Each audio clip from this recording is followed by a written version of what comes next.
And we are at next time with Bryan's point of view. I'm gonna just jump straight into it.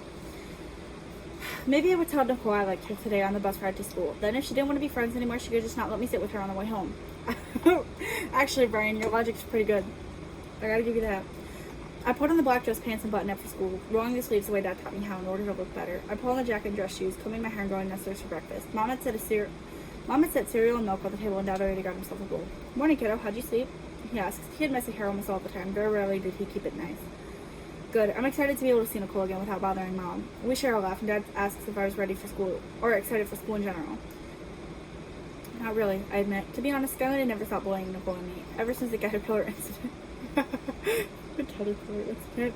We were her prime targets. Sometimes she picked on Eli since he had eczema and he hid it no matter what. I wonder how he would handle it with the new uniforms, since the hope was to hide the eczema on his face. Mom appeared and she pulled out her phone. Oh, God. A first day of school picture. Oh, wait. That's not what she said. Oh, God. A first day of school picture. Good morning, Bryan. Are you excited for school today?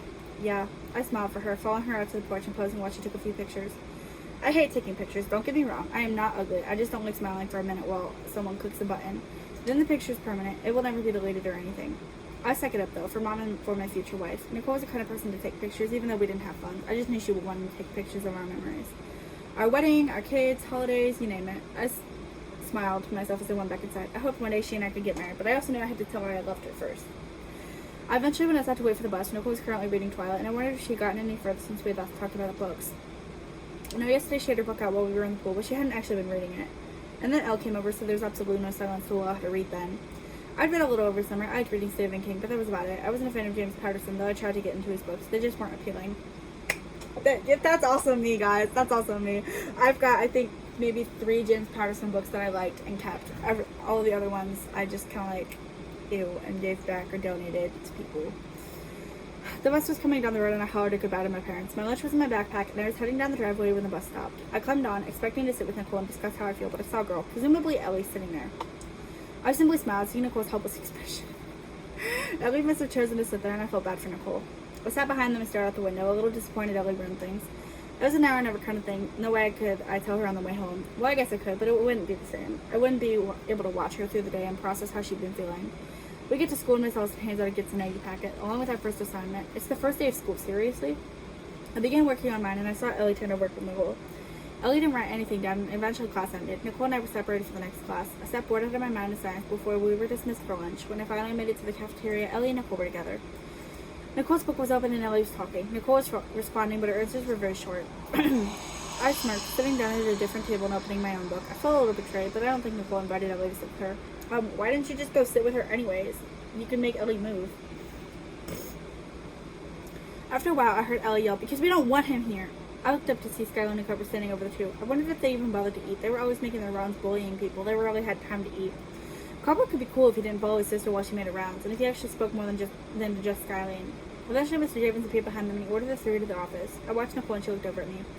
Come sit with me, I thought to myself. Please. But she stayed seated, staring at me silently. I turned back to my book, figuring she would just spend the rest of the lunch reading. I wondered if Ellie had ruined our friendship, and if we would ever be that close again. I snuck glances at her. She looked peaceful, having set aside her lunch, and she was now fully immersed in the book. She loved romance stories, and she liked to tell me about what happened in them. She was beautiful inside and out, so she deserved love like what's in the books. I wish I had the nerve to be the one to offer it to her. I'm capable of it. I'm just too scared to tell her. I want to be the knight in shining armor, the hero who saves a pretty girl, the guy she sees a future with. In class, Skyline, Ellie, and Cobra looked angry. I wonder what they got in trouble for. It could have been dress code or it could have been for fighting. I don't know why kids bother trying to get into trouble. Why Skyline bothered bullying kids. Or it really doesn't get her anywhere, despite what she seems to think. When the final bell rang, the 3 were out of the classroom quickly, walking as fast as they could. Were they really in such a rush to get to detention, or maybe they were embarrassed? Eli bumped into me on his way out, mumbling a quick apology before speed walking down the hallway. Okay. I stopped in front of Nicole's desk and she smiled. Hey, I smiled at her, walking with her to the bus. So how was your first day? I asked as we wandered down the hallway to the exit. I liked it. Middle school's not so bad. What was your day like? She answered, holding her book. It was just another day for me. I wish we sat together at lunch, though. She smiled, looking at the ground. Yeah. Ellie sat with me, and then when I saw you, I kind of liked my table. I liked my table, too. Mine was in a good spot. Not in the corner, but it wasn't sat at often. It might not be used by the upperclassmen when they eat before us, too, because there's never any trash on the ground. Want to sit with me tomorrow? I offered. Nicole pauses. We're close to the bus now, and then she looks at me. I don't know. My table's out of the way and stuff. It'll keep me out of any food fights and stuff. We don't have to worry about food fights, silly. She blushed and I nudged her. Give it a shot, okay? I don't know. I guess it depends on who gets there first, huh? I grin, allowing her to get on the bus before me, climbing into her seat. I guess, but that's not fair. You'll be there before me. Says who? What if I don't even show up? She teases, and we show off before agreeing whoever shows up first has rights to choose the table. Hopefully without factoring in Ellie. So, I say after the bus begins moving, what did you think of summer? She's quiet for a moment, staring out the window. I thought she didn't hear me, so she quietly said, it was magical. I knew she had thousands of reasons for that choice of word. Normal kids would have said it was fun or good and normal. I would have said I had a good summer. But Nicole used magical. Now I wanted to know why. What made it magical?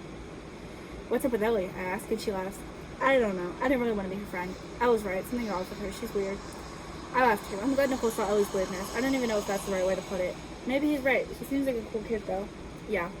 We approached my stop, and I waved goodbye to her before getting off. Mom wasn't in the way, and I wished I had said something to Nicole. There's no Ellie to ruin things for me, and there's no Skyline either. I missed my chance. My now or never turned into a never. I wouldn't be able to tell her how I felt. She'd think I was crazy. Also, I don't want her to feel like she's just a stereotype or something, since I was her guy best friend and I fell in love with her. She used to talk to a girl named Violet back in elementary school, but the girl stopped texting her and she was told it's the wrong number. She would always have me, and I don't care if there's nothing I could do for her. I would help her with everything I could. Whether she needed an organ donor or some sugar, I would be there for her.